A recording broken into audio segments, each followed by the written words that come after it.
Good evening, everyone. Welcome to the live. Today, I am going to be discussing Puerto Rico. Um, I'm going to be putting shortly in my live. Let me get this light here. I'm going to be putting here shortly in the chat a even if you're not Puerto Rican, I want everyone to participate. I want everyone's opinion. Pretty soon after I do all these video clips, I'll open up the lines to see if anybody wants to call in.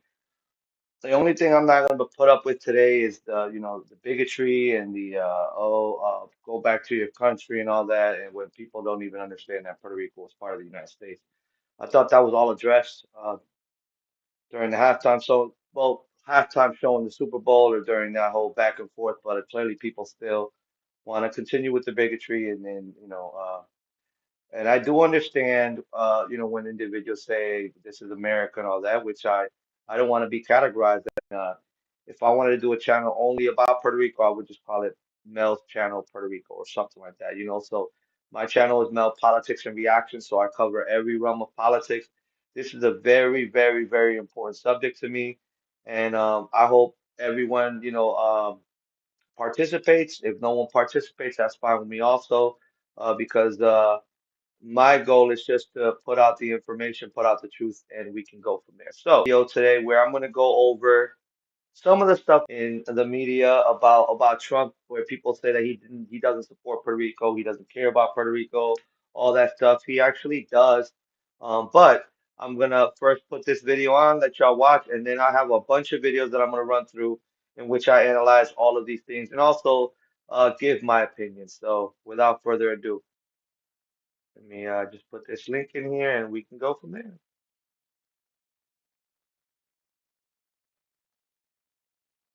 Let's see here. Yeah, perfect. I'd like to begin by sending our thoughts and prayers to the people of Puerto Rico who have been struck by storms of historic and catastrophic severity. People have never seen anything like this. We've undertaken a massive federal mobilization to assist Puerto Rico, including the presence of over 10,000 federal personnel, including 5,000 U.S. military and National Guard personnel, led by a very, very strong and talented three-star general.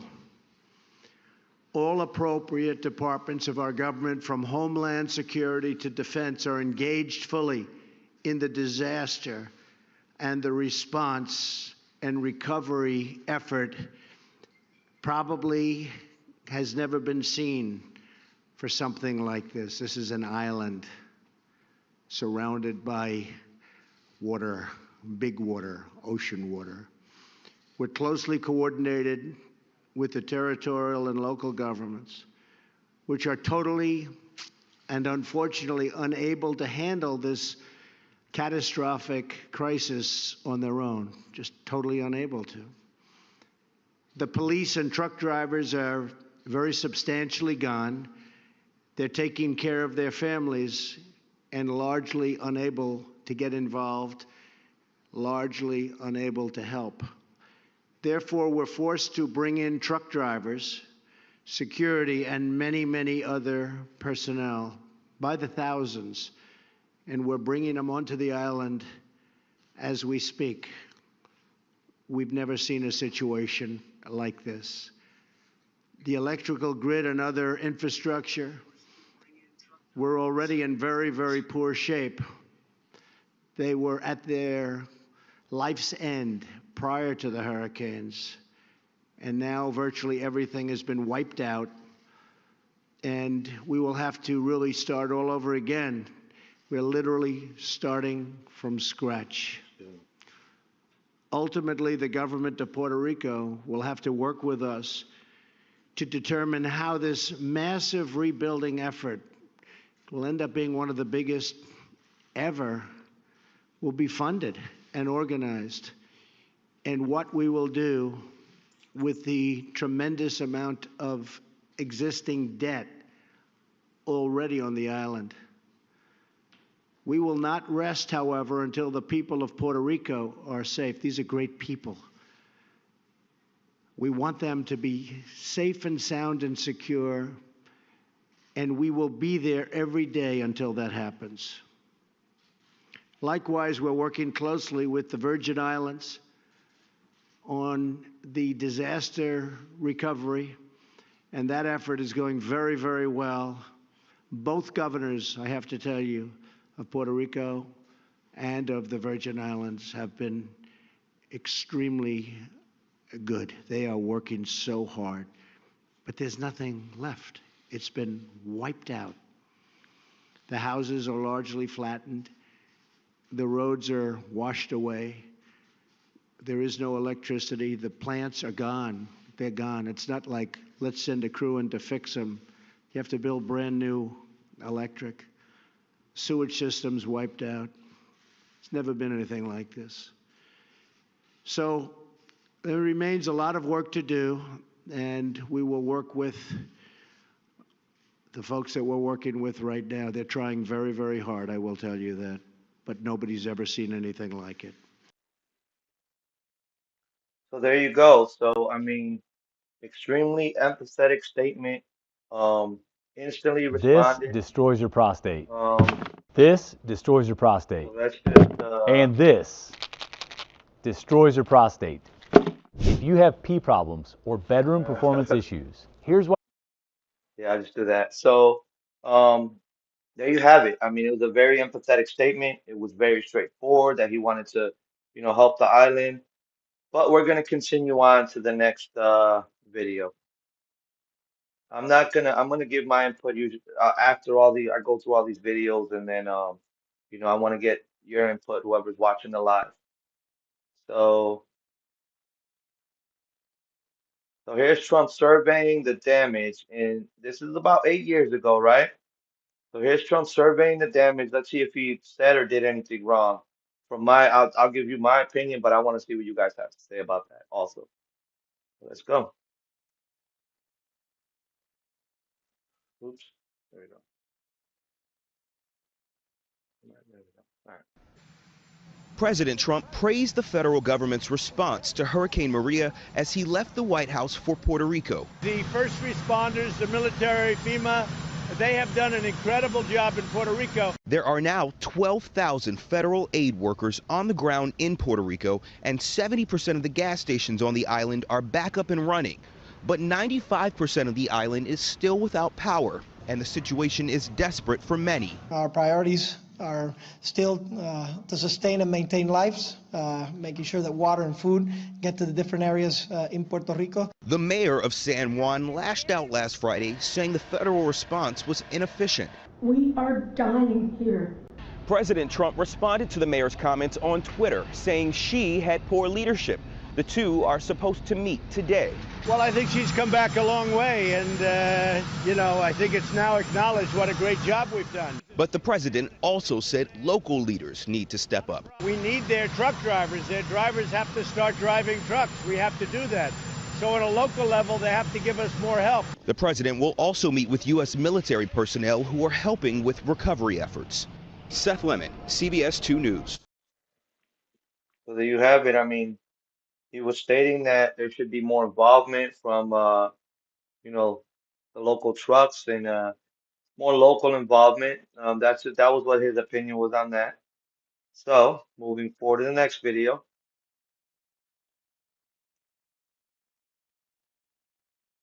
This was the one that was a little bit offensive, but I want to see what the reactions are to this. So let's copy and paste that in, and let's see what happens with this video. See what people think.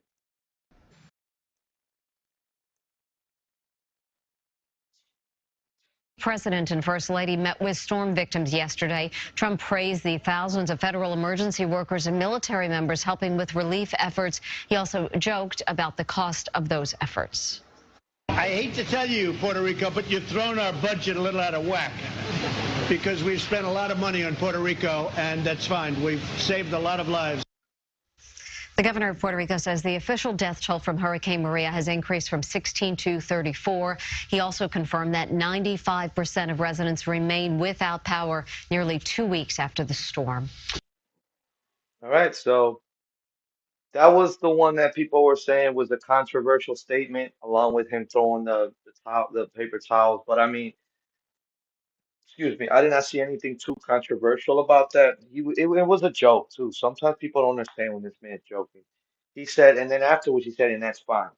You know, what I want people to realize is look at Trump's response to the Hurricane Maria in Puerto Rico in comparison, let's say, to Bush's response. People say, oh, we don't want you to compare and all that, but why wouldn't you compare presidents? Why wouldn't you see who did this better than that better? And then you really know what you want tomorrow, right? To avoid, common issues that we have with presidents. But no, everyone just continues to, you know, be played, whether it's left or right, to fit a certain, uh, um, viewpoint. But I'm an independent thinker, so you know, yeah, even though I voted for Trump, like I said, I don't agree with everything Trump does. Even though I'm not the biggest fan of the left or the Democrats, there are a few, maybe one or two things that I'm like, yeah, they're right about that.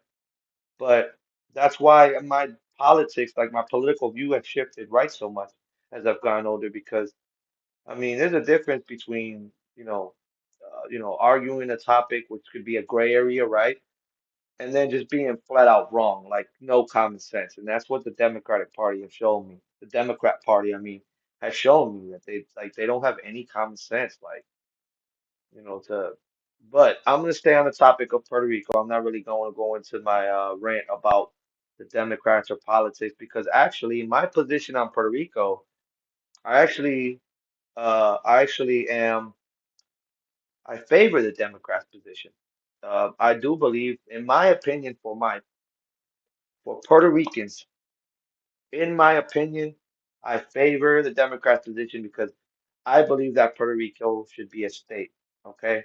Why is that? Because it'll be a massive advantage to the people. They will have more representation in government and they will have more control over the island because it'll be the state of Puerto Rico. That's my opinion. And I'm biased, of course, because both my parents are Puerto Rican. And when I speak of this, it's not so much of a racial or race topic, in my opinion. It's really about the stance of Puerto Rico moving forward, because in my opinion, Puerto Rico, it should either, I favor being the 51st state, but I also say that the status, I favor, let me put it like this. My opinion is a decision needs to be made on Puerto Rico. Whether you make it the 51st state, or you make it independent, or you make it associated, I forgot what's called free associated, which pretty much means that they're a free country, but they're very strongly partnered and associated with the United States, which I would be fine with that too. But my opinion is the status quo, it's not working. The status quo is not it. Trump has done some things, which I will show you here in these videos moving forward, that I think are helpful for Puerto Rico. But having established representation in government, that's where I think the Puerto Rican people, especially the people on the island, would definitely advance it more. So right now, while I'm having this moment where I'm ranting about something, I'm gonna add the poll. Do you think Puerto Rico, Puerto Rico should become the 51st state? And I was adding, like what I said in the beginning of the chat. I will entertain every position except go back to your country, or Puerto Rico is not even part of the United States. I will not entertain ignorance today. I will say that whether it's MAGA, liberals, or vice versa altogether, whatever it is, I will not entertain that ignorance, because that is pure and utter nonsense and ridiculous to state that Puerto Rico is not part of the U.S. Puerto Rico is part of the U.S. Simple fact. Look it up. But we're gonna go on to the next video. See what I got here. And this is really more of a political topic in the sense of what should happen moving forward with Puerto Rico. It's definitely a interesting topic in my opinion. So moving forward, let me see this other video I had. So the first day you have. So so one thing that I did not know actually, because it was a sign in 2016, and I'd never in none of my videos I never call out any specific person. I don't say Trump or Obama or Clinton or Bush. I just put the facts out there, right? So I had put a video on my TikTok and my YouTube talking about the Financial Control Board. For the longest time, I thought that Trump was the one that instituted the Financial Control Board. That is incorrect. It was instituted in 2016, but it was instituted by Barack Obama. Yeah, that's correct because what according to what I searched online, and I will search it again and read it out for y'all. Anybody can search. I searched on YouTube, I mean on Google, my apologies. Which US president appointed the Puerto Rico Financial Control Board? The response is President Barack Obama appointed the Financial Oversight and Management Board for Puerto Rico on August 31st of 2016. The board was established under the Puerto Rico Oversight Management and Economic Stability Act PROMESA, which Obama signed into law on June 30th, 2016 to address the territory's $70 billion debt crisis. So that is a fact that Puerto Rico, America has to maintain Puerto Rico. It's a debtor.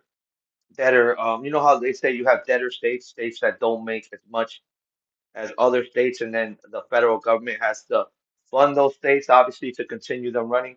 That's in a sense what Puerto Rico is. It's not a state, but it fits in that category of debtor states, debtor territories. America does have a debt crisis in Puerto Rico. But part of it is because Puerto Rico is a very vulnerable island, okay? Um, Hurricanes consistently hit it. It's literally just a trench on water. It's a very small, it's a risen trench on water, and it's mountainous. I did not know that the north and the south of Puerto Rico actually have completely different climates. The north is very green, and it's like a rainforest, a lot of humidity. But the south is actually like South Texas, like a desert. It's very dry because of the mountainous, areas that the mountains divide, that area where the atmosphere, um, you know, uh, where like in other words, if it was just a whole flat atmosphere, it would just be a rainforest, right, or a tropical area. That's it. But due to the fact that the mountains are there, then that creates the whole different dynamic with the climates depending on where you're at. Please give a shout out if you're in the chat. Let me actually go on and see who's slid through. I'll definitely like say what's up to y'all. Hey, what's up, Brian? Appreciate you stopping by.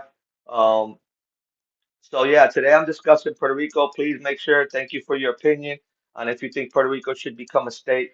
And I'm also correcting a lot of the lies that have been said around about the relationship between Puerto Rico and Trump, even though I do understand that Puerto Rico and America haven't had the best relationship, right?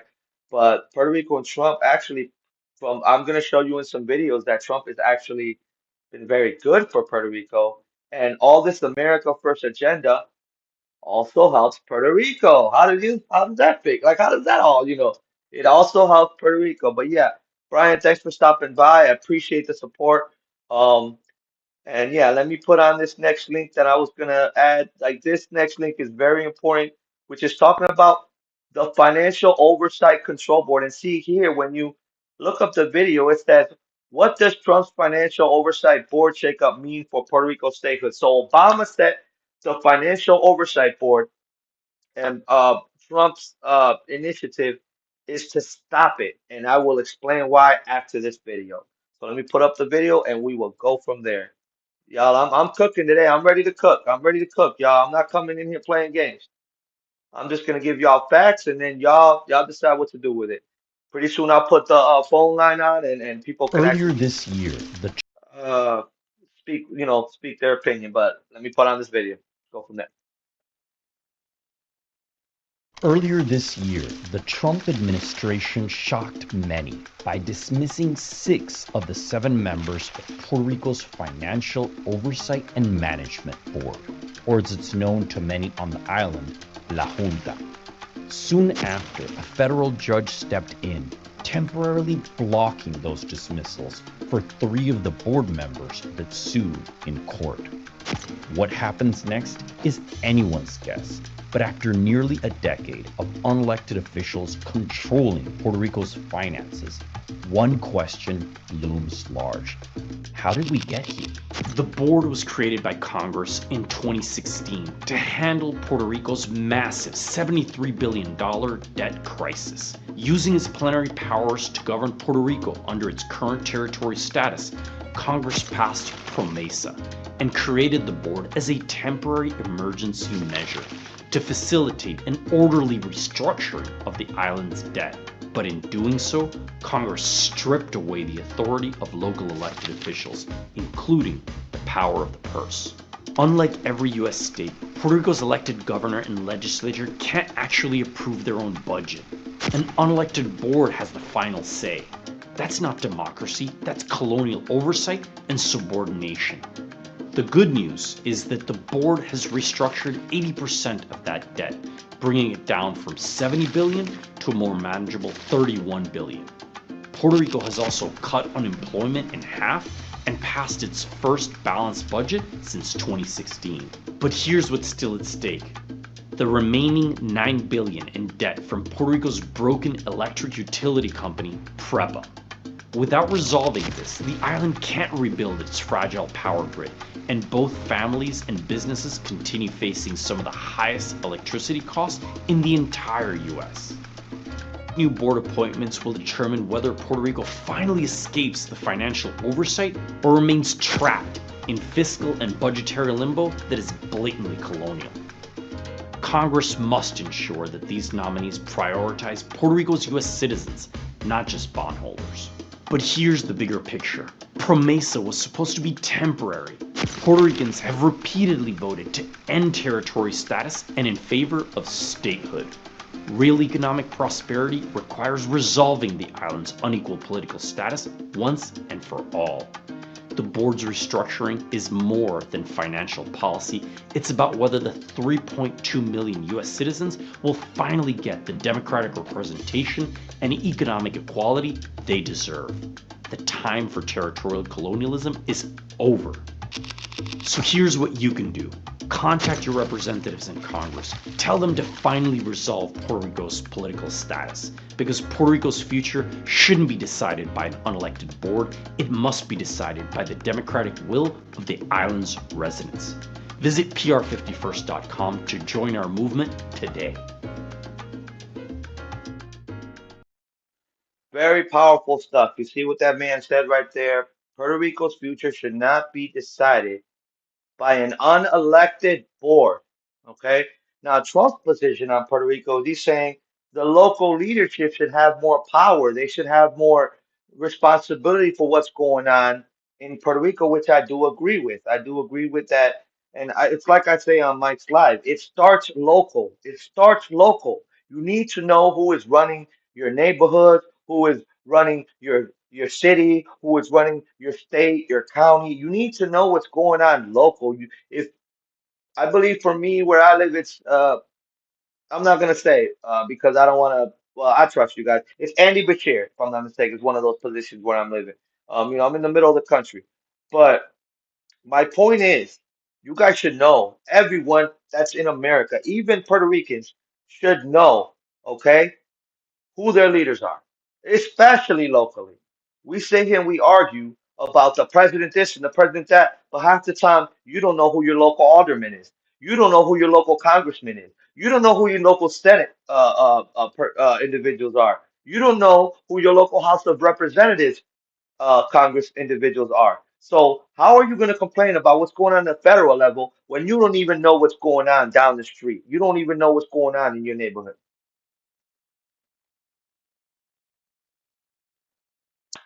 I mean, make it make sense, y'all. Appreciate the support, Brian. I mean, I know I'm ranting, but I don't think I'm saying anything false here. I mean, we should be ashamed that we don't hold our elected officials accountable.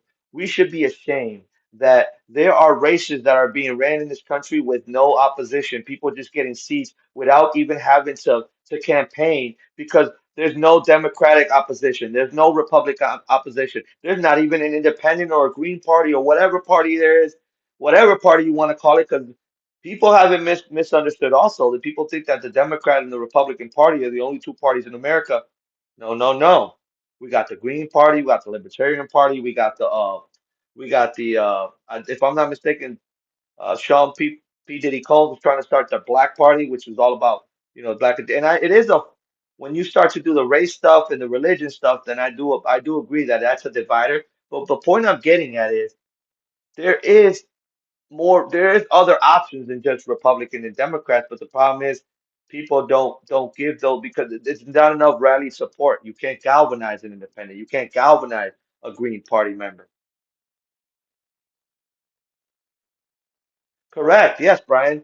Local, I'm gonna read Brian's comment here, which is right on the money. Local is hugely important and more directly affects you. So while you're sitting here complaining about Trump or complaining about Obama or complaining about Biden or complaining about Bush, who's your local alderman? Who represents you? Really, the ones that really control the finances in our country, the economy, and the laws in our country is Congress, Senate, and the House of Representatives. Yeah, there are certain things that the president can do, like veto laws and sign certain things, like executive orders and stuff like that. But at the same time, why do you think Trump has had such difficulty? Actually, why do you think Trump had so much difficulty in his first term? Because the Democrat had the majority in Congress, and they kept hitting him, hitting him, hitting him. Here's another impeachment. Here's another one. Here's another one. Here's another one. That's my point right there. He couldn't get nothing done because Congress kept stopping him. So Congress has, and the House of Representatives, the Senate, they have more power than you think. Your local governors have more power than you think. Your representatives have more power than you think. But we are a representative democracy. So until we hold our representatives accountable, they're going to do whatever they want.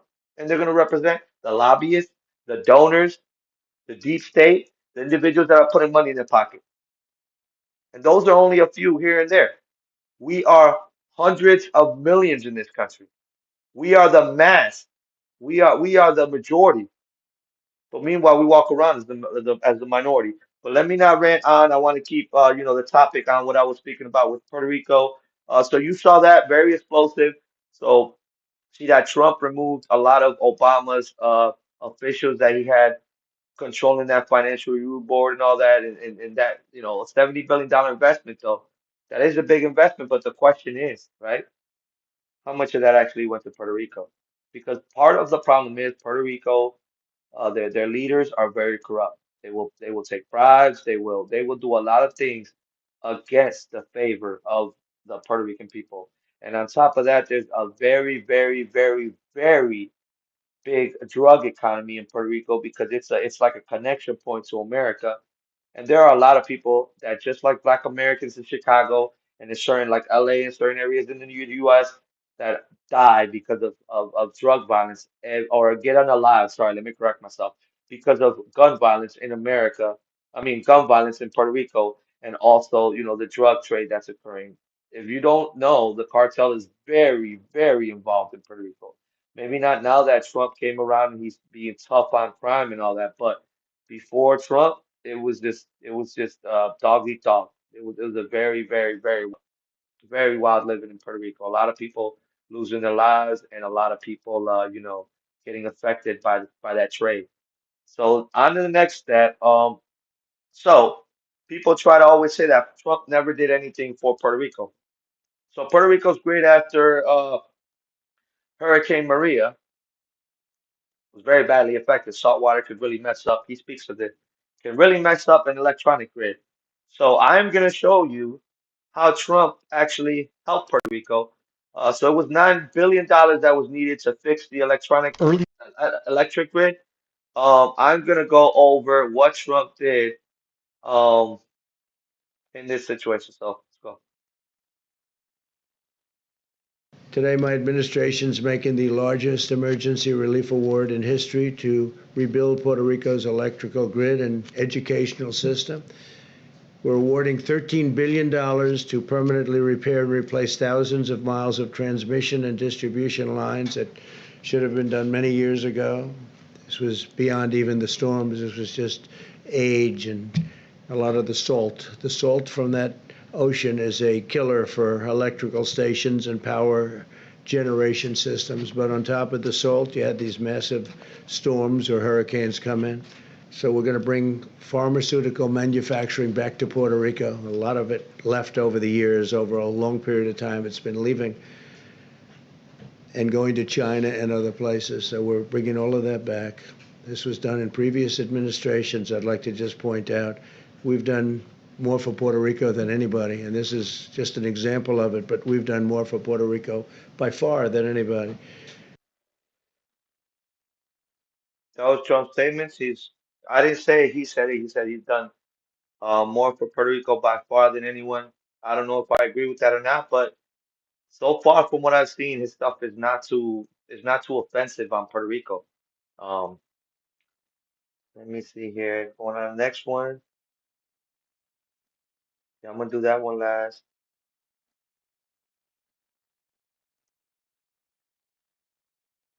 So this is also Trump speaking on Puerto Rico, and I want to see what you have to think about. What y'all opinion or what y'all think on this?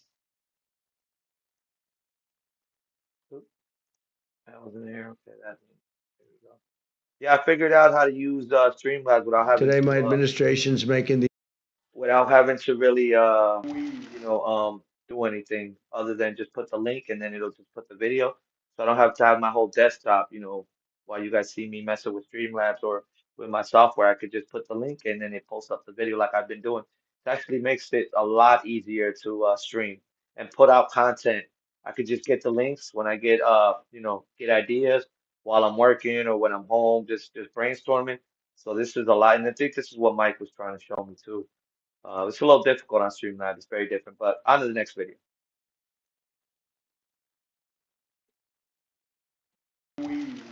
Take from what happened in Puerto Rico, how do we apply the lessons we took from Puerto Rico? Well, I think Puerto Rico was incredibly successful. Puerto Rico was actually our toughest one of all because it's an island, so you can't truck things onto it. Everything's by boat. We moved a hospital into Puerto Rico, a tremendous military hospital in the form of a ship. You know that. And I actually think, and the governor's been very nice, and if you ask the governor, he'll tell you what a great job. I think probably the hardest one we had by far was Puerto Rico because of the island nature. And I actually think it was one of the best jobs that's ever been done with respect to what this is all about. Puerto Rico got hit not with one hurricane, but with two. And the problem with Puerto Rico is their electric grid and their electric generating plant was dead before the storms ever hit. It was in very bad shape. It was in bankruptcy. Had no money. It was largely closed.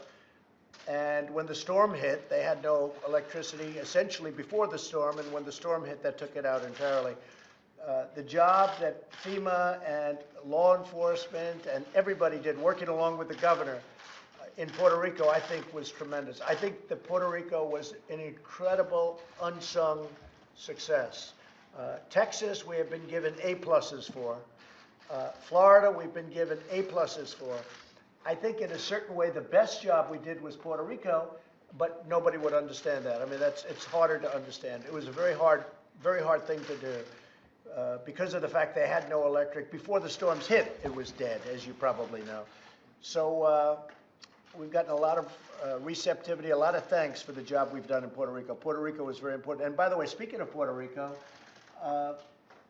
they're going to be affected pretty soon by something else that's on its way. Is that right? Potentially, Hurricane Isaac right now is tracking south of the island, but we have several thousand people inside Puerto Rico right now working on long-term recovery that have shifted to the response mode to monitor as Isaac passes to the south. We do not want to see Hurricane Isaac hit Puerto Rico. That's all we need. But we have a big hurricane out there, and it's sort of skirting along Puerto Rico and the edge of Puerto Rico. That would not be good. Mr. President, how much money do you think you'll need? You see that right there? I mean, I don't see anything offensive that he said. He said he said we did a lot for Puerto Rico, which he's not lying. I mean, I'm gonna show. I think I have a couple more videos which will cover how much uh, Trump and reinforcements sent to Puerto Rico. How much reinforcements Trump sent to Puerto Rico to help with Hurricane Maria. And then some more details on how he is helping Puerto Rico today. I have a video that was about 3 weeks ago, which covers all that too. But we'll continue to these next videos to cover, and this is also to dismiss the narrative where people say Trump hates Puerto Rico or Trump is against Puerto Rico. If you're Puerto Rico, he's against you. That stuff I don't agree with. So now I'm gonna do a quick. I probably should have did this video first, but now I'm gonna do a quick 3 minute video. Speaking of the history of Puerto Rico, just to get some understanding of who, as the people, we are. And just I mean, Puerto Rico is part of the United States. It's like it's not a state, but it's similar to like a Hawaii or a Guam or even I think it's U.S. Virgin Islands now, right? So you know, it's somewhere that I think Americans should learn about because it's also part of America in my well, not my opinion, that's a fact. But yeah, next video, which will give you some insight on who Puerto Rican people are Take from what as a happened in people Puerto and what's happened in our history.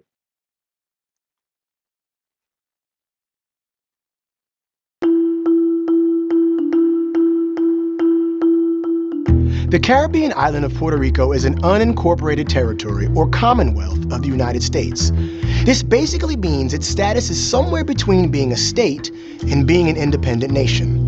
Puerto Ricans are citizens of the United States, but if they live on the island of Puerto Rico, they can't vote in U.S. federal elections. To better understand the current status of Puerto Rico, we need to look back through centuries of history. Puerto Rico's native population is called Taino, and their hunter-gatherer ancestors settled the island, calling it Boricuan, 1,000 years before the Spanish arrived. Native people called themselves Boricua, which is a phrase still used today. In 1493, Christopher Columbus's second voyage led him to the island, and he claimed it for Spain. Then, in 1508, Ponce de Leon founded the first European settlement, Capara, on the island's northern shore. In 1521, Capara was renamed Puerto Rico, meaning rich coast, which then became the name for the whole island. The capital became San Juan, which is still the capital today. For nearly 400 years under Spanish rule, Puerto Rico would produce cattle, sugarcane, coffee, and tobacco. To cultivate these commodities, the Spanish brought enslaved Africans and forced them to work under brutal conditions. But Spanish rule of the island eventually came to an end. In 1898, the USA was victorious in the 4-month Spanish-American War. Spain ceded Puerto Rico, Cuba, the Philippines, and Guam, which all became U.S. territories. Under U.S. rule, Puerto Rico continued its plantation economy, with sugar being the main crop. But the economy faced changes in 1920, when in the wake of World War I, the Jones Act made goods expensive to transport to and from Puerto Rico, which made prices generally higher on the island. In the 1940s, the U.S. began Operation Bootstrap, a series of economic initiatives to industrialize Puerto Rico's economy. The initiatives were successful. Cheap labor and tax laws attracted American manufacturers. Today, Puerto Rico is a leading producer of high-tech equipment and American pharmaceuticals. Puerto Rico underwent many political changes as well. In 1900, the Four-Acre Act required all U.S. laws apply to Puerto Rico and also established a civilian government. The President of the United States appointed a governor and executive council, and citizens of Puerto Rico were able to elect 35 members of its own House of Representatives, as well as 1 member of Congress. That member, however, does not have the right to vote on the federal laws governing the island. Puerto Rico officially became a commonwealth in 1948, and ever since, the future of Puerto Rico's status has been up for debate. Should it stay a commonwealth, become an American state, or become an independent nation? 3 separate votes to answer that question have happened on the island in 1967, 1993, and 1998, and they all reaffirmed Puerto Rico's commonwealth status.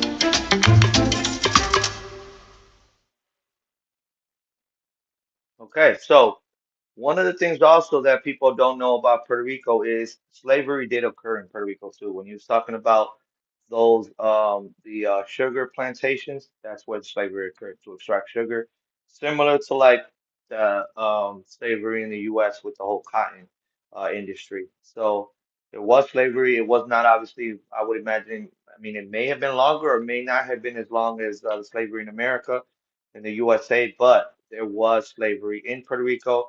And actually, that is why Puerto Ricans have the African in their makeup, because African slaves were brought to Puerto Rico by through colonization and from the Spanish. So the Spanish also, uh, you know, uh, also had slavery throughout their colony, just like the, if I'm not mistaken, the French and the British. Maybe I would imagine even maybe even the Portuguese. Yeah, that's also why Brazilians, have some makeup with darker. Even though obviously in South America it's a lot sunnier, so there's more melanin in a Brazilian's color. But if that was the case, all Brazilians would be brown.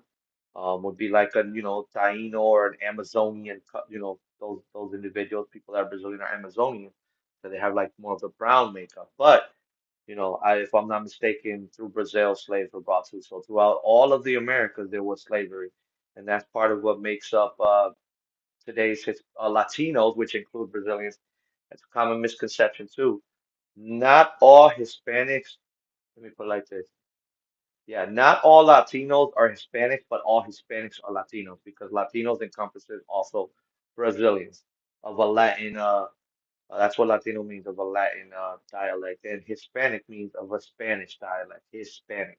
But moving forward on to the next video, and yeah, I addressed that on that, Brian. I just don't know how they would fix the electrical system in Puerto Rico. Underground may be an option, but with the mountainous areas, I don't know how they would be able to put the stuff on. I mean, if they could do underground, that'd be a great idea, right? So that these hurricanes won't put out the power grid.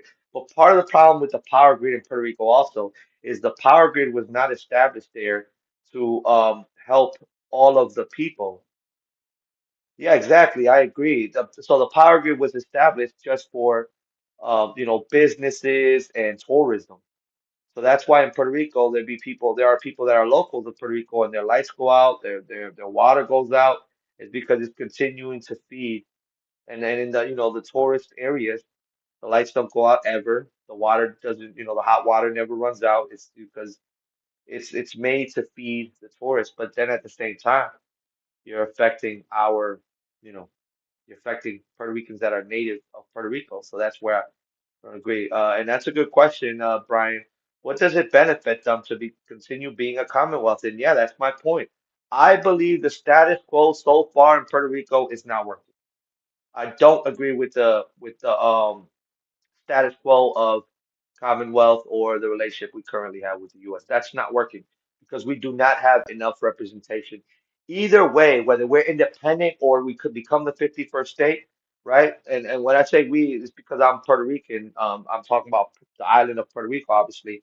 Um, you know, whether Puerto Rico becomes the 51st state or independent, in my opinion, it's a better outcome than what we have so far in the status quo. The reason is, like I showed you in that last video, America established all those people in those positions, and they all have to answer to the U.S. government. So really, do they really have power? Especially if you only have three votes in the House of Representatives and that's it. Can you really make an effect with three votes in a caucus? I mean, in a Congress that has easily what, two per state? That's 100 plus all the other. Hey, what's up, Jason? Plus all the other representatives in the House of Representatives. Actually, let me look that up. That's a good thing to look up. Yeah, I'm covering Puerto Rico today, Jason. Um, how many? That's a good thing to know. Yeah, if you want to check out the video earlier, Jason, I was cooking a little bit, talking about how we should, and Brian was agreeing with me, how we should hold our local leaders more accountable than really complain about the president, because really it starts local, right? You need to know who your leaders are and then hold them accountable. But people don't do that. They just rather complain about the federal government, and I'll realize that, your mayor's the one that's screwing you over, or your governor, or your whoever represents you in Congress, right? It's really about Congress. We need to hold Congress um, accountable for everything that they're doing, because they're the ones who really push the laws and control the budget in this country. So correct. So Puerto Rico has only three representatives in Congress, right? There are currently 435 voting representatives, so Puerto Rico does not even have 1% of the vote in Congress. Not even 1%. There are 50 states, so they're in no way can compare to the representation that a state has. And that's why I feel that yeah, it's Trump's fault. Yeah, we're winning. I feel that even though, the right may disagree with me, and from my personal opinion, I think that Puerto Rico should become the 51st state. People say that, and a lot of Puerto Ricans say that, oh, we should be independent, we'll be fine. I don't think so. I don't think Puerto Rico, that little island country, someone is going to come and take over that country, or Puerto Rico will economically struggle. My sister and I talked about this, and she said that if Puerto Rico became independent, we would not live to see Puerto Rico succeeding or being successful. It would literally take at least a century for Puerto Rico to finally, be able to be on their own 2 feet as its own country. I feel like it would be another Cuba or another Dominican Republic. It would struggle. Dominican Republic lately has honestly, its economy has really been flourishing, but Cuba has no chance. Like Cuba's in trouble, especially now that all Cuba's buddies are, Venezuela and Iran are, in the pickle with the U.S. They have no chance at this point. They just have to surrender and uh, you know, uh, in a sense, bow, give to the USA's demands because they're gonna need, oil. They're gonna need, the sanctions. You can't continue living with sanctions, and that was the way that, all these countries like Cuba and Venezuela were able to get around, and even China, Iran were able to get around the sanctions because of BRICS. They were using those avenues to undermine the petrodollar, the U.S. dollar, which is, the base currency for the world oil trade. So I just speak the truth, like, well, I try to speak the truth. There's been times where I may be incorrect, but I try to research everything that I speak about because it's not valuable to be a useful dummy. So moving forward, the last video I'm going to show you guys, and I know Mike's probably going to be going on live soon, so I don't want to, I know some of my followers or subscribers watch Mike, I would not want to, interrupt that. So I'm gonna show this last video that we could have more chat. I don't think I'm gonna open up the phone lines because I don't have enough individuals in the chat. But if you guys want me to open the phone lines, I'm open to it. I'm open to having this conversation and this dialogue. Andres, why would we? I want your. So yeah, what's your? So you're saying we should take all of South America already in the sense of the United States? Why do you think that? Yeah, at one point, yeah, Cuba was allied with Russia. That's the reason for the Cuban Missile Crisis, the Bay of Pigs. They were so allied that Russia was bringing, the nuclear bombs and capabilities to be able to detonate nuclear bombs to Cuba. And the U.S. had to stop that. That's when the Cuban Missile Crisis happened, where we were literally face to face, and it almost blew up there.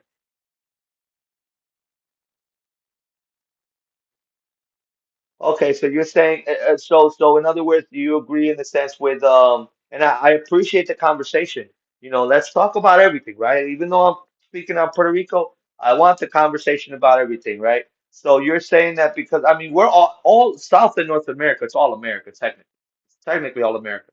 But you're saying that because they identify also as Americans, that they should also be included, kind of like Trump's stance on Canada and Greenland, that we should just annex those areas and just make them part of the U.S.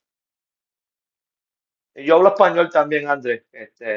Si se siente cómodo, más cómodo así. I was just saying to Andres, for everyone who doesn't speak Spanish, that I speak Spanish also, so if you feel more comfortable like that. But also, if I do speak Spanish to Andres, I will make sure to translate for you guys because I don't want anybody to feel uncomfortable or left out. And maybe actually you may learn a few words in Spanish, which, that would be great. So Jason's saying not North American citizens. It's not the same, not North American citizenship. Um, so you're saying North American, Jason. So is your opinion Canada? Do you believe Canada and Mexico should be all together in the sense of North American? Or are you just saying that just USA? I want to clarify that because you specified North American. And while you guys continue to chat, I'm gonna put on this last video because I also don't want to miss Mike's channel. Mike's live today. Y'all know I participate with Mike. Um, so this is talking about the improvements that are occurring because of Trump in Puerto Rico. I'm gonna play the video and then I'll react to the chat. And please participate in the poll. The question today is, do you think Puerto Rico sorry about that. Do you think Puerto Rico should become the 51st state? Please participate in the poll. Please make sure to like, subscribe. I definitely appreciate it. Make sure to hit that notification bell so you know every time I'm on. Listen, y'all, I try to be as moderate as I can. I try to, listen to every opinion. And at the same time, I'm just getting started, so please bear with me. I'm a brand new. I've only been doing YouTube for about 2 months, but I've been moved to want to voice my opinion, and I want you guys to voice your opinion with me. We have to have these conversations.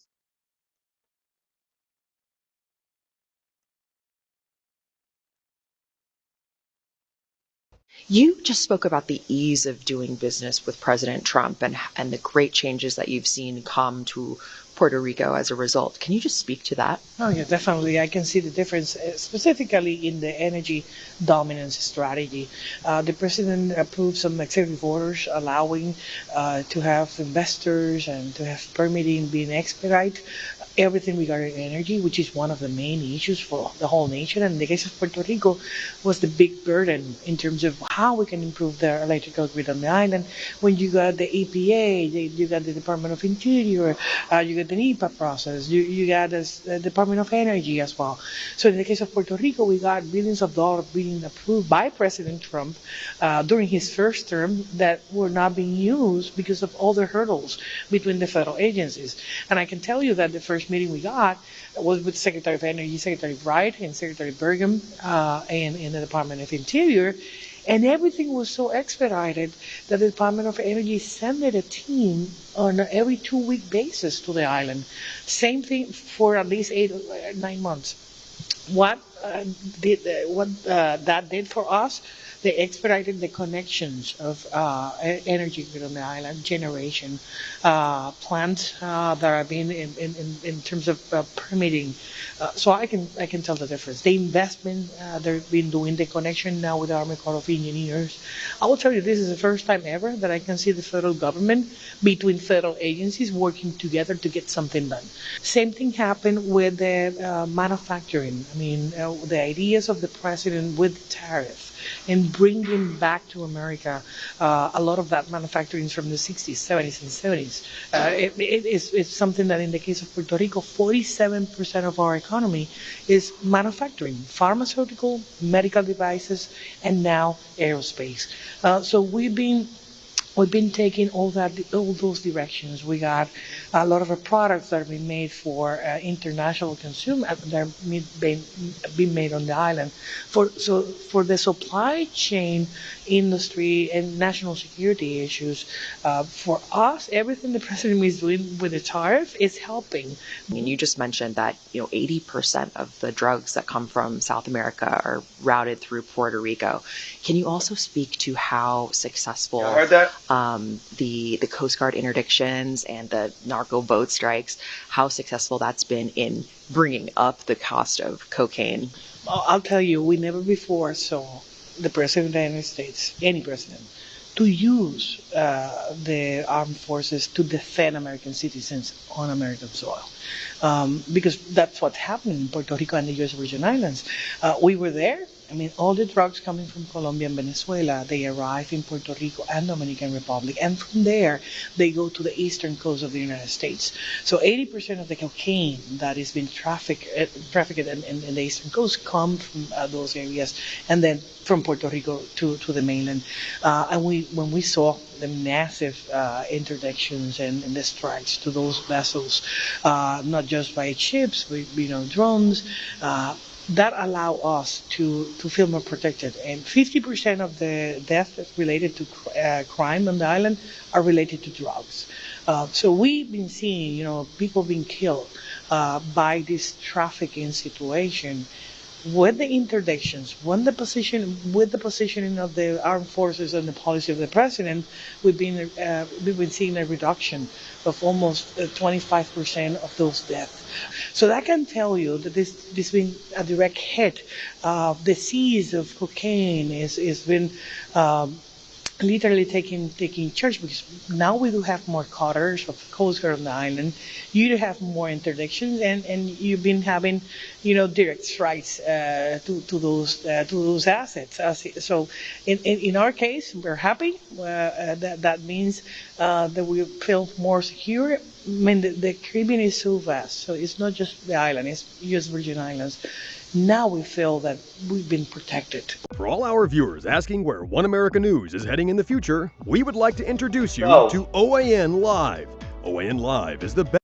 I want you guys to think about a couple of facts that she stated there, right? She stated that 80% of the drugs, if I'm not mistaken, and she said that come from South America or from, from the cartels go to Puerto Rico. She said 50% of the crime in Puerto Rico is drug related. Remember, I think, Brian, you were watching earlier where I stated that the cartels have a very big hold on Puerto Rico, and there are actually a lot of parent people that are not with, all this crime stuff. You know what I'm saying? Yeah, there are Puerto Ricans who are with that lifestyle, and people like myself I don't identify with them, and I don't agree with them. The only thing I have in agreement with them is, and let me be careful with saying identify, because like I said about identity in politics, but the point I'm getting at is those are individuals that I would not relate to even if they're Puerto Rican like me, because they're wrong. They're criminals. At one point in my life, I was a criminal. I was making bad decisions, doing things that I shouldn't. But as I got older, I said, all the police need to do is get lucky once, and my life is over. Is it really worth it? Is it really worth it for you to sit in a jail cell for 20 years or however long while your kids can't experience? This is the same systems, right? These are the same attacks that have been done on Black Americans in America. And glorifying that lifestyle is incorrect. It's just wrong, period. You know how I would think about things when I lived that lifestyle? I would say, oh, well, if they don't buy it from me, they're going to buy it from someone else. So I might as well still sell it and make my money.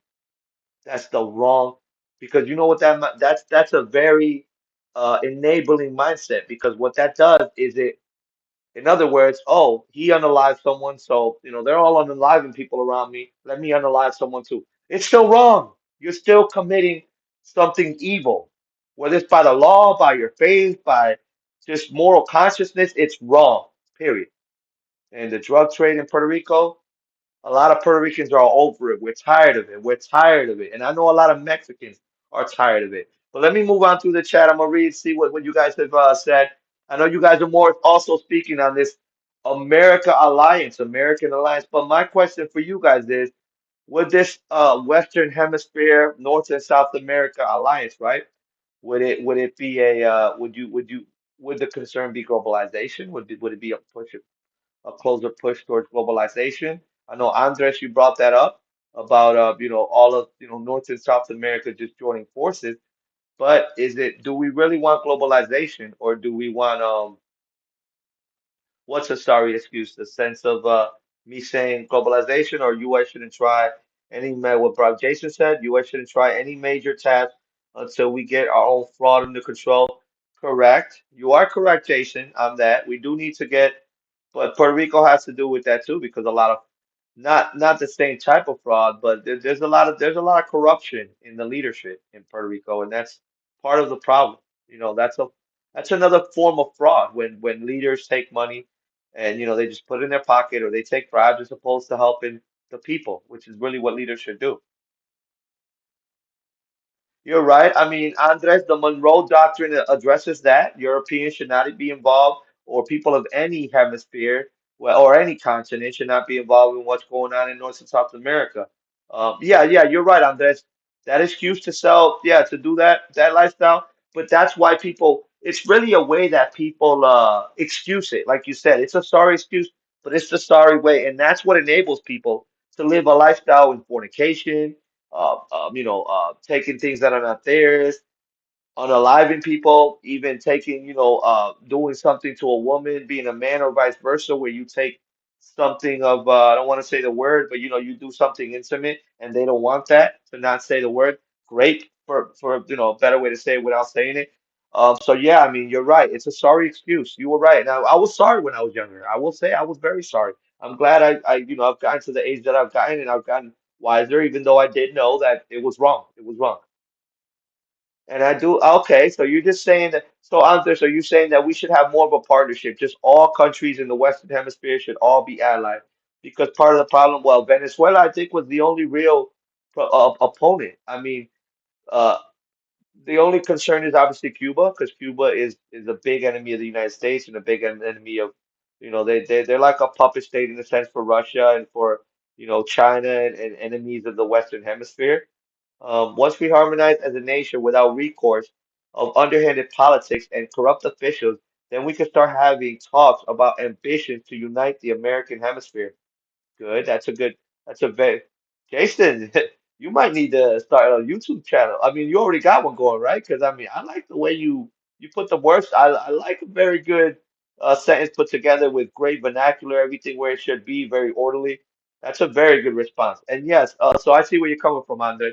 What you're saying is we should all be allied, kind of like Europe is, like the European Union, but they're all their own country, in the sense like there should be an American Union where we're all our own countries, but we all, in the sense, kind of like NATO, we all protect each other so that, the Asian countries, the Middle Eastern countries, and the European countries cannot, and African countries cannot get involved in what we have going on over here.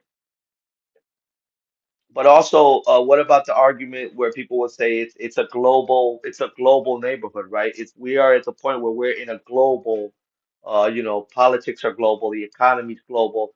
What about that argument in which there are things that we can't produce in the Western hemisphere that we obviously get from China or Africa or other countries. Like Africa has a lot of minerals, a lot of diamonds, a lot of no, yeah, I mean, I definitely mean that, Jason.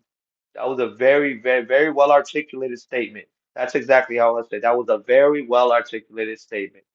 The use of the word harmonize. You know how to use very good adverbs to really get your point across. So I think you'd be very good at politics or even having your own channel. Not so much politics. I don't want to do politics, but really just getting a good message across. We need more of that on the right. I will say, Jason, we need more, and that's why I like Marco Rubio. We need more people that are well articulated, know how to speak to the public, know how to, for instance, we need a good Obama, for instance. Obama wasn't good. Obama was just, in my opinion, he was just good at being the wolf in sheep's clothing. He was good at articulating stuff and looking cool and knowing the right thing to say. But I think he did a lot of harmful things to America too. He wasn't the worst president though by far. Obama was nowhere close to the worst president. There are a lot of things I did not like that he did, and a lot of the agendas that he pushed are an issue today. But yeah, he said politics couldn't afford me. They need not millions and billions, right? They need a trillion to get you in there, right? A seat. That's funny. So yeah, that's really everything that I was covering on Puerto Rico today. Um, I'm gonna continue to get involved in the chat, getting you guys' opinion because I just really appreciate you guys coming out and showing support. Oh yeah, I mean, listen, Andres, anytime there's any type of change, people are gonna rebel.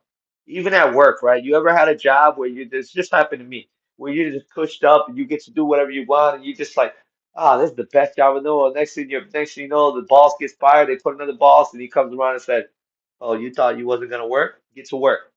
And everyone's mad, right? But it's because you was getting your way and you had to and no everyone is fearful of change. Everyone it's a culture shock to have to change.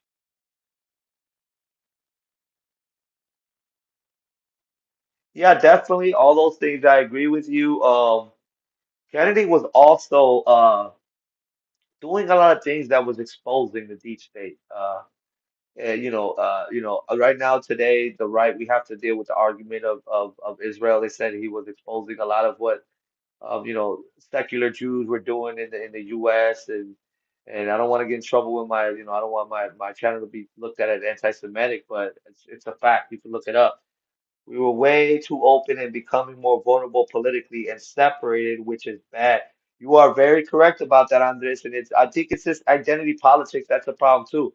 You can't be just an American. You got to be an immigrant American or a Black American or a white American or an Asian American. What happened to everyone just being American, right?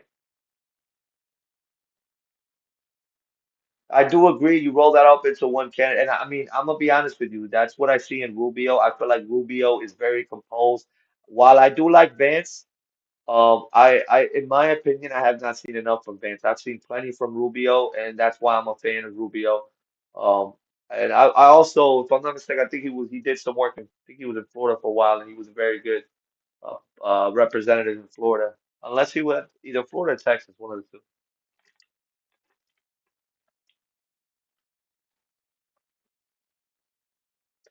Yeah. So what you're saying is Kennedy was a very moderate Democrat in a sense. So he was just trying to get both sides of the aisle to talk. Yes, I want South America to become states. It's an interesting topic, but I do think there would be a lot. I mean, that would be a big change. It's like Jason said, we need to drain the swamp in this country. We need to clean things up in this country.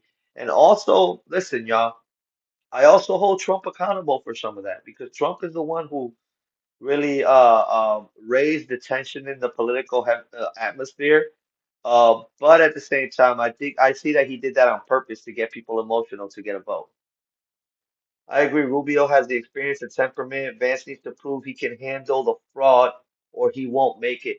Exactly. And part of the problem with Vance is he has some credibility issues because initially when Vance first had an opinion on Trump, he was calling him a Hitler or saying that he's fascist and all that stuff. Obviously, since then he's apologized and obviously he's been a very powerful figure within the Trump administration. But he did do that. He did change his opinion. Marco, on the other hand, him and Trump, they bumped heads in those Republican primaries. But the difference is, Marco, you could see it in him. He did not get bothered. He didn't get rattled.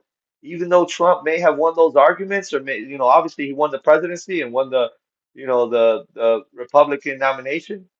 Rubio was right in there. He was in there in the smoke in the thick of it, and he did not get rattled. He did not get rattled. Each state can make their own laws like what we have already established. Yeah, but part of the problem with that, Andres, is that you listen. I'm just like Trump, where I think there should be less government, right? Yeah. But when you have it that big, that much in an area, then at that point you will need government oversight because what will happen is every state, kind of like what happened during the like before the Civil War, every state will operate however they want to operate, and then you may end up getting a form of anarchy or even one of the states rebelling against the Union per se. Let's call it that, the American Union, and then eventually you have a war on your hands. I just see Vance as a yes man at the moment until he proves himself. This is the test.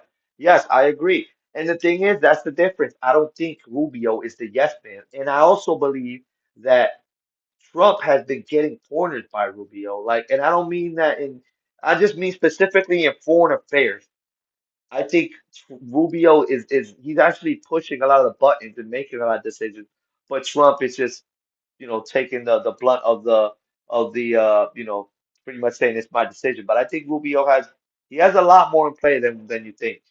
But here's the thing, this from Andres Peralta. Here's the thing, there's never gonna be a state of mind of perfection, guys. Making moves and growing involves trial and error. That's part of growth. And the longer we take on globalization, the worse things can get out of hand. If we take too long, other countries and that the other countries will move in. And that was my argument with Puerto Rico. That's why I believe Puerto Rico should become the 51st state. Because if Puerto Rico becomes independent, don't be shocked if China comes around and picks them up. Don't be shocked if Russia's getting involved. Don't be shocked if there's another country getting involved and taking over Puerto Rico. And now we have an enemy right at our doorstep.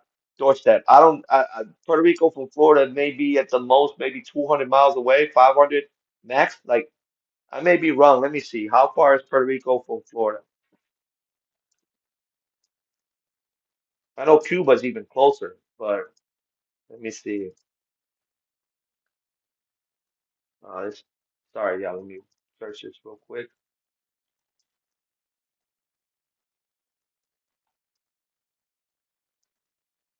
So Puerto Rico, I was way off. Puerto Rico is 1,000 to 1,030 miles away from Florida, from Miami. But still, that's very close in the sense of the world. That's literally right down the street in the sense of the world. Let me see what you guys are saying. Let me pull back up the conversation. Hey Tanya, thank you for stopping by my live. I really appreciate it.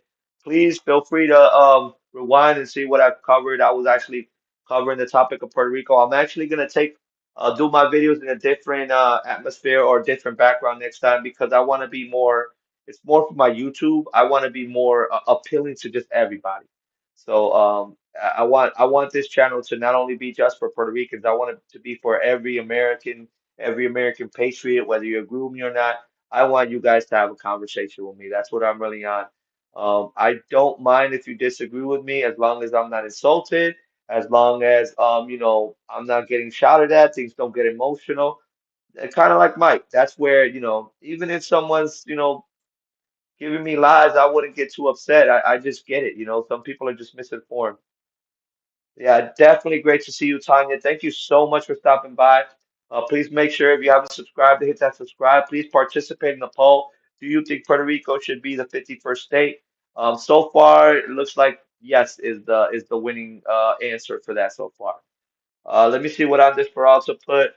Make moves now and let the world know that we're not playing games like a game of chess. Yeah, and that's what Trump is playing. Trump is playing 3, 4D, 5D chess. Uh, I like the stream. I seen you on and wanted to. Oh, thank you so much for the support, Tanya. I really appreciate it. I've actually gotten a lot more support than I expected. My channel's been growing. I've only been doing it for about maybe 2 months or so, and my channel has been growing so fast. And it's thanks to Mike. It's thanks to you guys. Mike always shouts me out. Andres, thank you for stopping by. I see that you're fairly new to my channel. Listen. I just want conversation. I want everyone's opinion, no matter how radical it is, no matter how you know whether it's radical or anti-radical or not radical. I just want your opinions. We need to continue to talk in America. All right, we need to stop dividing ourselves by race, by color, by identity, by creed, by religion, by sexuality. These are all identities that are just meant to divide us. Okay. Oh well, I'm Hispanic and you're white. Well, we shouldn't get along. Why not? Why not? Oh, well, you're an undocumented immigrant and I'm a citizen. We shouldn't get along. Why not? And part of it though is, thank you so much, Brian. Yeah, definitely, I appreciate that. Part of it is, I mean, I'll tell you, part of the reason that a lot of people voted for Trump though is because they were tired of the status quo. They were tired of these Democrats letting individuals that did not deserve it, that skipped the line, get all these advantages. That's really what it was all about. The silent majority was angry at that. And it's the same thing as what happened with the 1994 bill with the Black Caucus. They were tired of living in neighborhoods where they were getting unalived, where their children were losing their lives, where it was drug infested neighborhoods. And that's why that 1994 crime bill was so aggressive towards minorities. Simple as that. And it was a lot of Black Caucus leaders and people of those neighborhoods who were losing family members or seeing people lose their lives right in front of them that were saying, no, we need to be tougher on crime. And that's why that occurred. And this is also why a lot of people just shifted right. Someone said it wrong on Mike's live, but he said that 90% of the country voted for Trump. That's not true. And that's why we got to be careful too when we say things. And I've made my mistakes, right? Where I'll say something and I mean to say this and I'll say that, and it just sounds so off, right? Because you said it wrong. But correction, he was wrong. What happened during the 2024 election is that 90% of the counties in America shifted right. Not the votes, not 90% of the votes. 90% of the counties shifted right. Do you think this from Andres Peralta? Do you think we were ready to take New Mexico, Texas, etc.? Nope, we just did it. Be the man of the side of this side of the world and take the mantle of South America. Tanya says, I became a Trump fan when Hillary ran. I was Democrat until then. I'll be honest with you, during that time, Tanya, I just knew that Trump could win. but I had registered Republican, but I didn't vote. I was still not on the Trump bandwagon.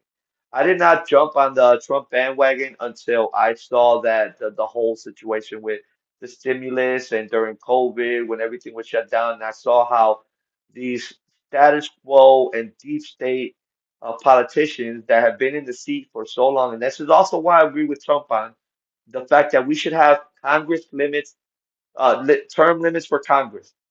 People should not be in Congress for 50 years, like McConnell and Pelosi. Pelosi just recently retired, but people should not. So that's when I got upset because they were playing with our time, they were playing with our money. And actually, 6 months before the actual January 6th riot, I predicted that there was going to be a riot in America because that's part of what made them angry, and also what what the results of the 2020 elections. I'm not going to say it was stolen. I don't know the facts on that. But all I know is when Trump won in 24, there was no riot. When Trump won in 2016, there was no riot. When he lost in 2020, there was a riot. And Trump actually sued BBC because BBC manipulated his words in his speech to pretty much promote violence. So I think he won that lawsuit, or he's currently in the process of suing BBC. That's why we can't trust the media. Nowadays, independent media, these type of channels, that's where it's at. That's where people are gravitating to because people are tired of the narrative and the lies. Jason Martin said, and Andres, while that may be, this world isn't the same when those were taken. And also, Andres, I know the history on how we got New Mexico, Texas, etc. That was James Polk. Polk had a plan to do Sea to Shining Sea. So that's when he initiated the Mexican American War, in which actually Texas settlers, which were American, kept inching closer to the line to start the war with Mexico. The war broke out, and then now and then after the war, which obviously America won, they took away California. They bought Washington was actually British, so they bought Washington from British, and then they also took Texas, New Mexico, Colorado, Arizona, all the way up to almost Washington was all Mexico. And that's where they took all those areas after we won the Mexican American War. Our history says that both this is from Tanya Zimmer says she agrees with Brian Reedy. And Andres Peralta also comments, our history says that bold faith and mistakes makes more states. What happened to our old ways? We took New Spain and made the West Coast. I mean, yeah, I get you, but I mean, you got to also analyze how that would make America look if we annex all of South America. I mean, uh, we have to be very careful with, with all of that. I mean, I'm not saying that it's the same thing, but there's been in the past leaders that were annexing all these great areas, and ultimately, there was a big uprising against them because they were maniacal. They just continue.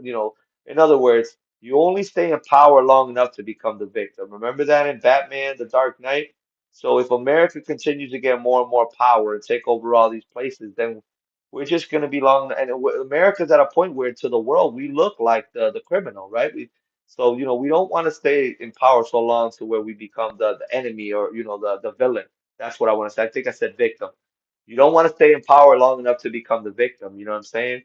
You're better off sacrificing as a martyr as opposed to becoming the villain, is what I meant to say. Andre Peralta said, yeah, but we weren't perfect back then. We didn't have it all together. So why wait for unity? For unity, that might never happen. I mean, we're not perfect now. I think during James Polk's time, we may have had a lot more unity in America than we do now.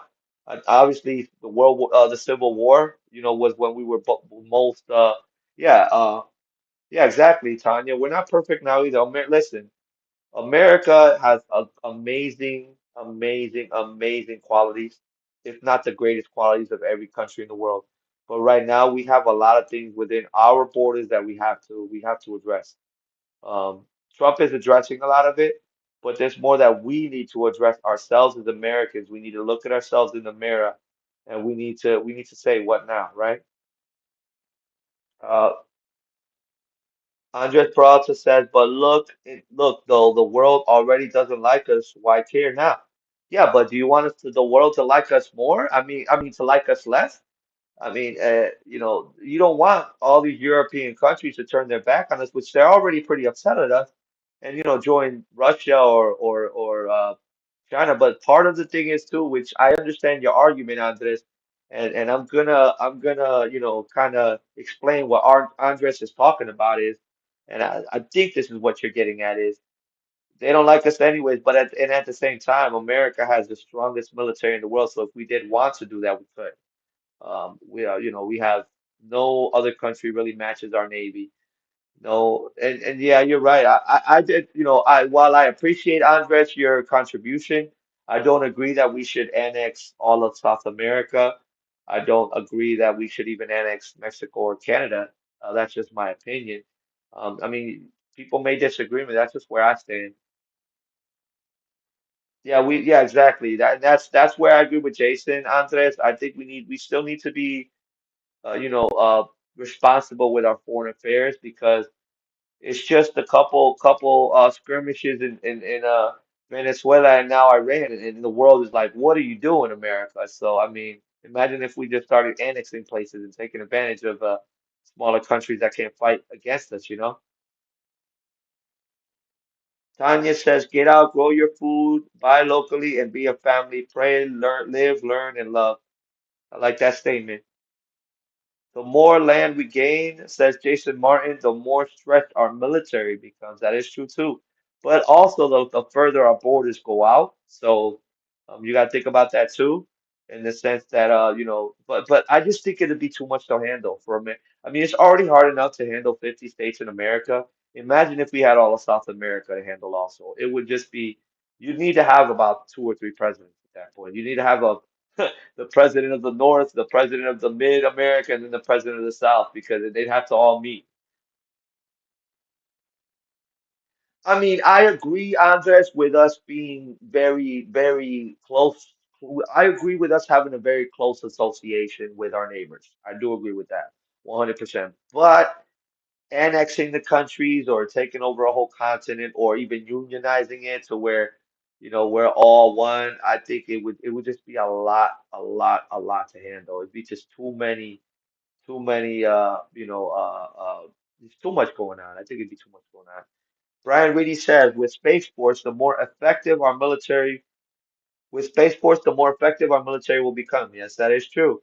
Andres Peralta says, might have to have more than one president and region if we grow that big. So yeah, that's what I was saying. Yeah, we may have to have three presidents. If that were to ever happen, you'd have to have the North, you'd have to have the Mid or the Latin American area president in the sense of like Mexico and all the countries under Mexico down to Panama, and then the South American president. That's a lot. That's a lot. And then they're gonna bump heads. Politics are gonna play out. Jason Martin says too porous in the long run from what I envision it potentially being. Yeah. Andres Peralta says, like delegate the load. Yeah, but the problem is, and Trump is experiencing it in his administration. Remember, when you delegate, you got to assign responsibilities to other people. And what happens when they don't, you know, push your narrative, your agenda, or even your policies and your rules? So what are you supposed to impeach him, or and then that'd be a whole other process. Like how does impeachment work? Like, I mean, how does this the branches of government and everything? I mean, and also I will say on this, if we annex all those areas, there would have to be some substantial changes to our constitution. And that's where things could be just completely flipped upside down. Just we're living in another, it's not America anymore, the USA. It's we're a completely different country, right? Mexico wouldn't be Mexico anymore. It'd be the Mexican state. So that's where Jason Martin says, I would separate it by areas. They'll start the race war all over again. Yeah. Oh, I wouldn't separate it by area. Sorry, Jason. Yeah, you're right. Well, the reason I say, the North American president and then the Mid-American and the South American is because 50 states is already hard enough for one president to deal with. Imagine if you had, I mean, think about it. There's got to be easily over, I mean, if you count the Caribbean, there's got to be over like 200 countries spread out throughout South America and the Caribbean and and uh and uh and the Latin American and the Central America. So that's a lot for one person to handle. Jason Martin says, why did they get more land than we did, etc.?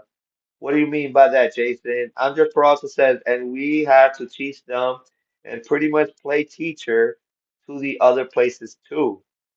But what happens when you go and you play teacher and you have a rambunctious crowd, right? You have pretty much the bad kids, on the block. What do you do then? I mean, to be able to do that, and I'm not saying that I'm promoting this, right? Let me be careful with my words. But the only way you could do that is with authoritarianism. That's the only way. This is the rule you're going to follow, and that's it. And that's not good. That's not good for us. And we will lose a lot of freedoms like that. But that's the only way you can ensure security. It's another thing that I argue. When you get more freedom, you gotta risk security. It's like a balance. When you get more security, you gotta risk your freedom. So what do you guys want, right? Do you want more security or do you want more freedom? You can't have both, right? You have to balance those two to a certain level where certain freedoms you give up for security, but certain securities you give up for freedom. They go hand in hand or they battle. It's like, yeah. Andres Peralta says, let me see. Oh, and let me read what Jason Martin said. Jason Martin said, and then you have division by politics again, and a succession happens shortly after. Yeah. And then also on this, what about, there will automatically be a division of the countries that speak Spanish and the ones that speak English, even though in America a lot of English is spoken, but we may even experience a mass exodus where people who are Spanish speaking in the US end up just going back to the countries that they're from or the countries that that speak Spanish. And then you'll have a humongous separation between, those two areas. Um, Andres Peralta says a lot of teaching and learning and bringing out of third world country to our level. Yeah, it's a lot. Yeah, that's what I'm saying. You'd have it would definitely be a tough thing to do. Jason Martin says, for example, the Mexicans, Salvadorians, and Hondurans will hope to have more accessible land if it's by region versus Venezuela, Argentinian, Brazilian, and so forth. Yeah. Yeah, very true. So these are all things that that are good to discuss, right? Let me see if I had any more videos on my topic today. Is there anything? Actually, I'm gonna let you guys pick, right? My video's done in the sense of, and I could always remix this and put shorts and all that. So I'm not too interested on what topics I bring and all that. I just really want to keep interacting with y'all. I've been on here for an hour and a half. I don't think Mike started his live here, so I'm definitely enjoying the conversation with y'all. And thank y'all for stopping by and spending your Tuesday, I mean your Wednesday evening with me. I definitely greatly appreciate it. If you're not subscribed, please subscribe. Turn on that notification. You may disagree and I may even offend you with some of my videos, but it's all about promoting thought. It's all about conversation, and that's a great thing that about America. You don't have to agree with me, and that's the great thing about America too. If you have an agenda you want to push, I could send you a link. You can come on camera with me, and also you can start your own YouTube. And I hope I could inspire you to do the same, just like Mike did for me, right? He inspired me to get started with my YouTube, and just you know, here I am 2 months later, right?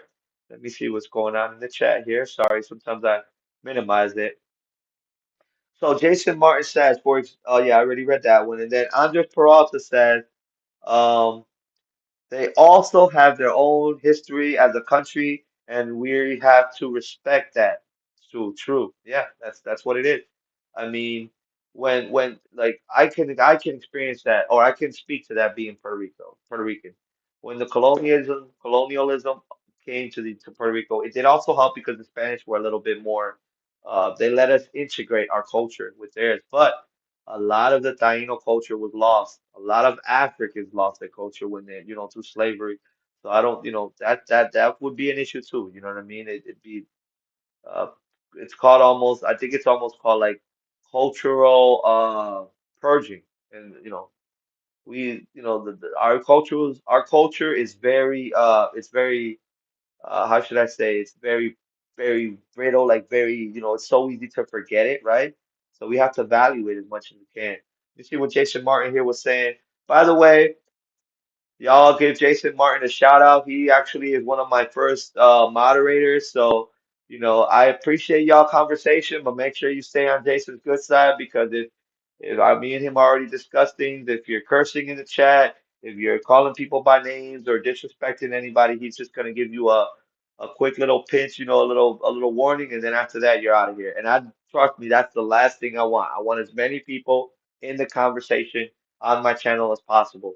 But at the same time, I don't want anybody disrespected on my channel, even if it's not me, Jason. I don't care if the person agrees with me and then just start calling them crazy names. If you want to, I don't mind if you censor it, but just be careful how you treat people. It's not good to, do the back and forth. Let me continue reading here.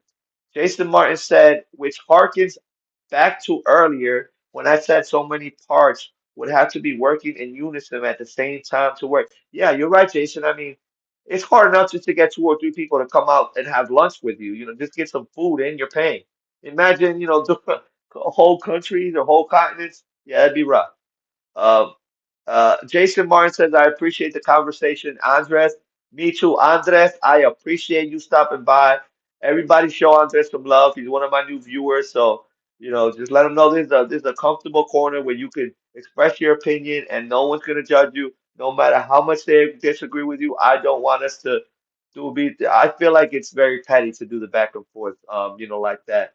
Even though I understand why people do it, it's to strike a nerve and to get more viewers. But the way I look at it, I'd rather build a solid community where we're all friends and we're all having conversation and we're all really discussing the tough topics as opposed to just calling each other names and saying, attacking each other's identities or attacking where anybody's from or anything like that. I don't think that's productive.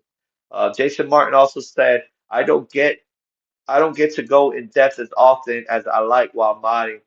Yeah, no, definitely. Please voice your opinion. And I don't mind, if you continue to just voice your opinion and everybody. I love the fact that I got a comment from Jason, then I got a comment from Andres, then I got a comment from Tanya and Brian, and then back to Andres. You guys over here playing hot potato with the comments. I love it. And I'm going to read every last one of these because I value your opinions. Andres Peralta said, but it sounds good though. I still would like to free the world, but I know it's a big dream and will never happen. I mean, Trump is trying to work on doing that, but I mean, you're right. It's a tough task. Tanya Zimmer said, Mike was live before I came, but I didn't see anyone I knew. Okay, yeah. Sometimes he gets a new crowd. Brian Reedy said, Ditto, appreciate the good conversation. Absolutely.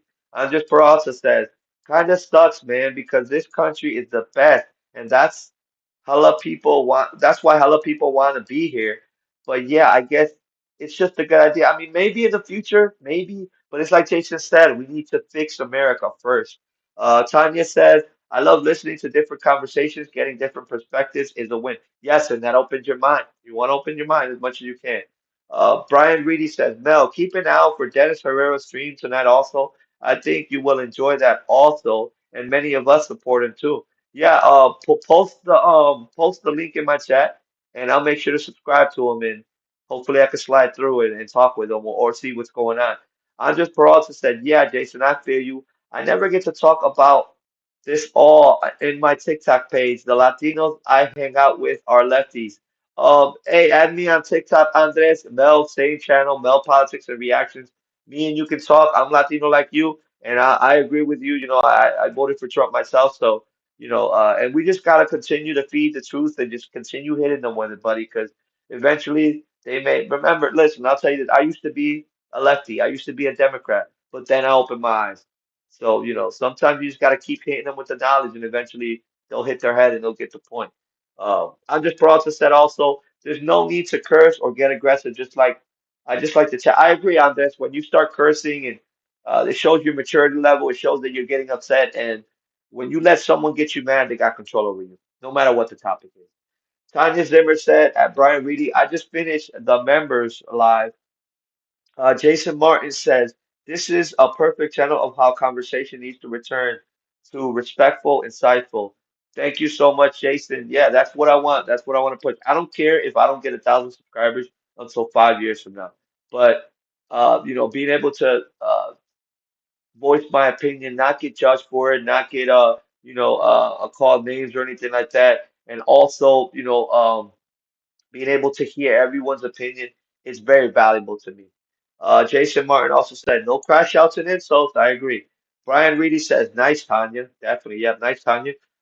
Jason Martin says, I don't have TikTok. Yeah, it's pretty left leaning. I'm not gonna lie, Jason. It's they talk more, a lot about race topics and all like that, China. But it's good to have TikTok too, because you can see what a lot of the progressive and the young Gen Z Americans are really on. That's really, excuse me, that's really who's on TikTok. It's a lot of the young Americans, but I just wanted to keep up with what's going on because it's good to be informed. Tanya Zimmer says, Andres Peraza, good to meet you. Yes, Andres, please subscribe to the channel. And when I'm live again, stop by. I will read all your comments. Pretty soon, I'm going to start doing the phone line once I get enough people stopping by my channel so we could all have conversation. And also, I'm going to be doing the link. Just like Mike did with me in his live where he had me, on camera, I could do it with y'all. So, if you're not really into being on camera, I understand. It takes a lot of bravery to come out on the internet and show your face. But at the same time, if you want to come on here and you want to make your opinion, make your voice heard, I'm with that also.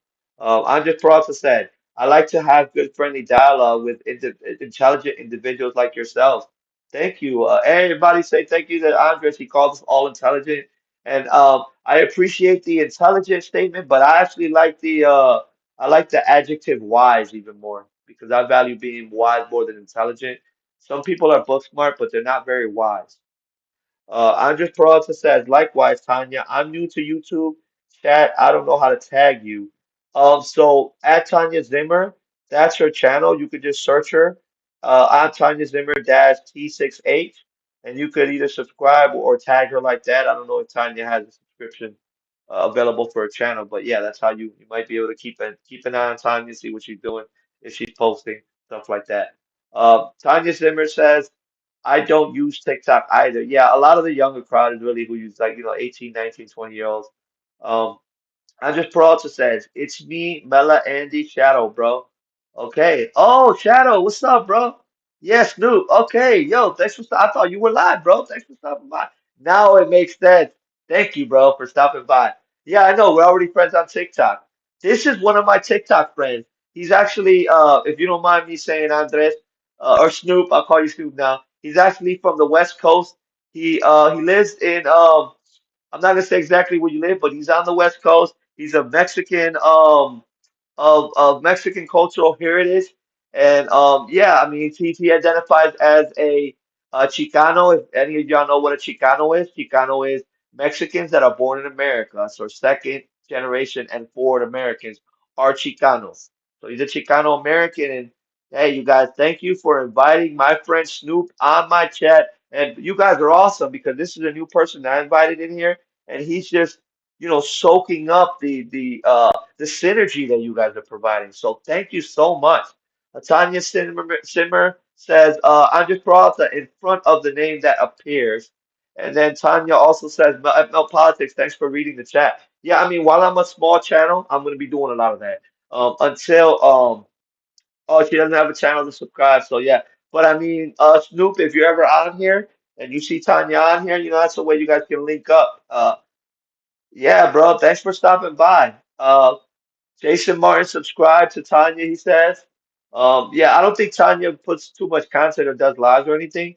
She's just part of my community. Kind of like on TikTok, you have your community of people that stop by and just either watch your video or say what's up. Same thing on YouTube. It's just on the internet. It's a lot more broadcasted. That's my best opinion. I feel like TikTok is more set to the algorithm and it looks exactly for what you're feeding. So it gets you that it's more how should I say? It's more specific to the demographic that you're feeding. Now, YouTube will feed the whole demographic. It'll feed the whole algorithm. So you're gonna get people from Canada. You're gonna get people from the UK. You get people from South America. You get people from Europe, and so on and so forth. So yeah, thanks for stopping by, Snoop. I definitely appreciate y'all. So I want to leave it up to y'all. So I've been on now for about wow, how time goes by. I'm going on an hour and 40 live. And these lives will be in my YouTube, so you can always go in and rewatch my lives. I want to ask you guys, should I just wrap it up here and then we check out what's going on in Mike's channel or see what actually whoever told me of that channel who's gonna please send me the link so I could Subscribe to his channel. Tanya Zimmer says, at Jason Martin, I'm glad I can get a hold of you, maybe. Yeah, I mean, YouTube, you don't have a system to really communicate. But Tanya, if you activate your community in YouTube, you could actually have like people comment on your page and stuff like that. So that may be a way. I wouldn't recommend anyone putting personal information up there, but that may be a way that y'all can communicate. I wish YouTube had like a messaging. TikTok has that, like a messaging uh way to be able to just communicate with other users. Because sometimes I want to reach out to certain people on YouTube, and there's no way to message them or find them, and yeah, it's difficult. So I want to leave it up to y'all. Should we just wrap up the live now, or do you guys have another topic that you want me to cover? You guys got the aux right now, so if you guys have a topic, we could cover it, or we could just wrap it up right here. And I'll say thank you for everybody for stopping by. And I may make this an everyday thing. I'm still pushing out the shorts. I'm still pushing out, the shorts to continue to gain. That's actually how I gained my 70 subscribers. But I also want to do more live because I want you guys to have that face-to-face interaction with me. And, I want to have conversation with everyone. So, you know, however y'all want to do it, do you guys want to give me a topic to cover, or should we just wrap it up here? All right, Tanya, I'm going to look him up right now. Dennis Herrera. Let me copy this here. See, that's what's great too. In my side of the chat, like the administrator chat, I can copy and paste and all that. And like when you're a visitor in the chat, you can't copy nothing. I guess it's because they don't want people, I guess, spamming or doing whatever, but they don't let you copy, and it's kind of annoying. Because there's some people that I want to follow their channel that go to Mike's live, and I'm not able to remember, what their channel is because I can't copy and paste, and then you gotta type that whole username out and stuff. It's kind of rough. Okay, yeah, I like. Okay, he's like America first. Oh, is he of Mexican heritage or Hispanic heritage? Oh yeah, I know Dennis Herrera. I love his content. Yeah, he's he's a person that just calls out the BS. He is a if I'm not mistaken, a Mexican American, and he's just like, listen, he's the one that he just be like, listen, illegal immigration's gotten out of hand. He'll say it. He doesn't hold his tongue. I'm more careful with what I say. I don't want to offend anybody. Um, Let me continue going down here. Let me see what everyone's saying.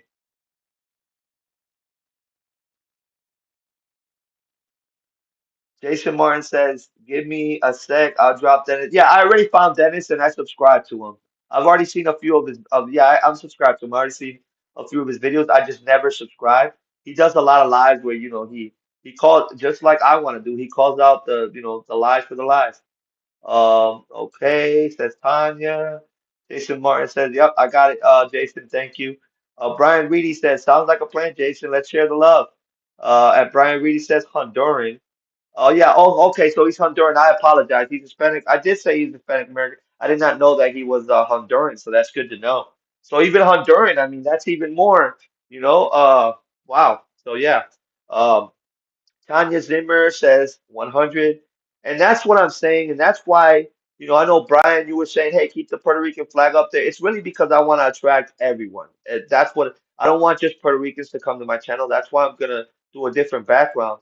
But at the same time, I do also, I do also want to let it be known that if you're Hispanic, doesn't mean you can't vote Republican.